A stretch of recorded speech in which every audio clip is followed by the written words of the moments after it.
Nah, kita ke Bang Pangi lagi. Bang Pangi, tadi kita juga soal anomali caleg, tidak hanya pilpres begitu ya, Bang Pangi. Dan tapi ini sebelumnya kita lihat dulu di suasana terkini di KPU menjelang buka puasa di luar gedung KPU ini ya. Kita lihat ini sepertinya masih penjagaan masih begitu ketat, di mana di depan gedung KPU ini masih dijaga oleh petugas keamanan begitu, dan ada sekitar 3.055 personel polisi dan TNI yang siaga di gedung KPU, begitu juga di DPR Senayan, karena memang massa juga masih terus ada begitu, masih berunjuk rasa di depan gedung KPU hingga malam nanti. Mereka menunggu hingga akhirnya nanti perwakilan dari KPU akan beraudiensi atau bertemu dengan perwakilan dari pengunjuk rasa. Pemirsa yang Anda bisa saksikan saat ini adalah posisi di depan, persis di depan gedung KPU, di mana saat ini KPU juga masih terus melakukan rekapitulasi Provinsi Papua Induk, di mana nanti pada pukul 20.30 waktu Indonesia Barat itu akan dilanjutkan pembacaan rekapitulasi suara nasional dari Papua Pegunungan.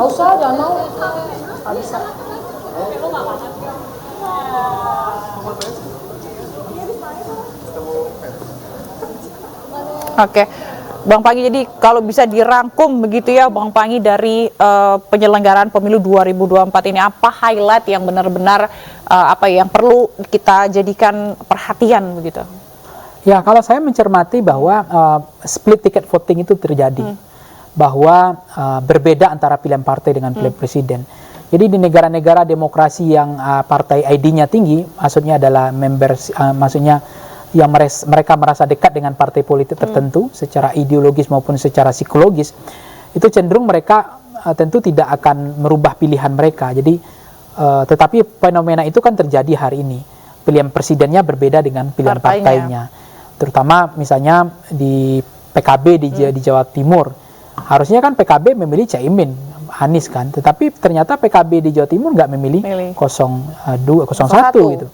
Nah, begitu di Jawa Tengah misalnya, itu padahal itu adalah kandang banteng, partai ID-nya tinggi.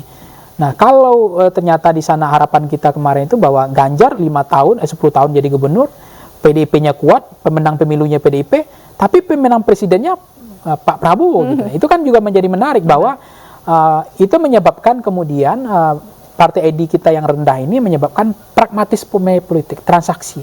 Jadi kecenderungan orang merasa dekat dengan partai secara ideologis itu sangat rendah.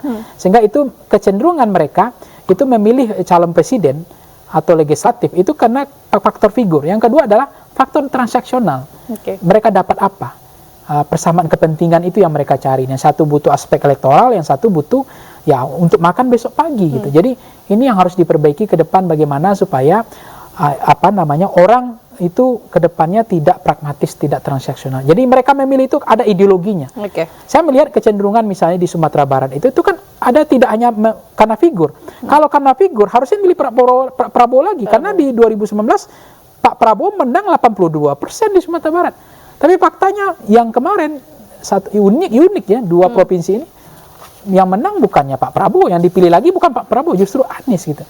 Nah, artinya mereka kan punya punya pilihan yang tidak hanya sebatas karena figur gitu atau karena transaksi politik dan yang lain gitu. Jadi ini penting menurut saya. Yang kedua adalah pemilu serentak. Ke depan harusnya pemilu kita nggak perlu serentak kalau memang akhirnya membuat banyak pelanggaran, banyak kecurangan, banyak kekacauan, rekapitulasi menjadi terganggu, penghitungan suara jadi lama. Yang lebih baik kembali aja pemilu pilpres dulu baru pileg supaya bisa fokus gitu, bisa tergarap dengan baik semuanya. Kerja KPU maksimal. Juga lebih mudah, kerja lebih maksimal.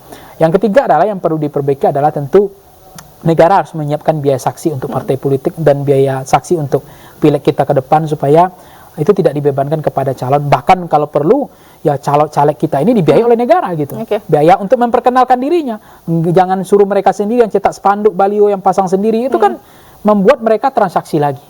Itu akan tidak menyelesaikan masalah. Karena nanti apa yang terjadi ketika mereka terpilih, mereka harus balik modal kan gitu, karena mereka ngeluarin uang gitu, tidak dibayar oleh negara. Nah terakhir adalah yang perlu diperbaiki menurut saya adalah tidak mungkin adalah IT ya. Kalau ingin apa IT ini penting supaya semakin transparan. Tadi Sirekap itu semangatnya, niatnya baik sekali untuk mentransparansikan supaya ada dokumen fisik yang bisa dilihat oleh semua mata rakyat Indonesia. Sirekap itu, tapi ternyata itu tidak settle, tidak siap. Jadi intinya perlu perbaikan-perbaikan untuk di pemilu 2029 selanjutnya gitu ya. Kapan perlu ya rekapitulasi jenjang bertingkat itu dihapus saja, tapi lewat aplikasi saja nanti ke depannya. Jadi dari TPS, KPPS itu dilaporkan direkapitulasi secara nasional. Sistem yang berjenjang juga direvaluasi. Baik, terima kasih Bang Panggi telah bergabung bersama kami di Breaking News hari ini. Dan pemirsa jangan kemana-mana karena Breaking News akan dilanjutkan oleh rekan Davi Pratama. Tetaplah bersama kami.